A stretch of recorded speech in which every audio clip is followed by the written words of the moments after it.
Alaykum hammaga birinchidan rahmat, menga duo qilib, meni qo'llab-quvvatlab yozayotganlarga. Men abdominoplastika liposatsiya qildirganman 3-mart kuni. Shu bilan 25 kundan buyon men yotdim. Menda nekroz bo'lib qolgan, operatsiyamni ertasi kuni qora o'sha dog'ni ko'rdim. Bu nima desam, gematoma bu qon talashib qolgan, ketadi deyishdi.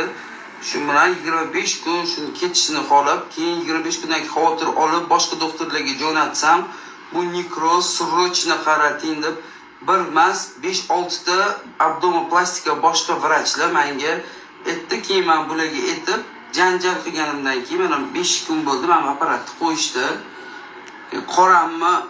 Qora joyini olib tashlaylar dedim. Qora joyimni olib tashalgan mana hozir 5-kun olingan. O'ngni qorin ochilib yotibdi, yog'i bilan mana shu apparat gubka qo'yib qo'yilgan.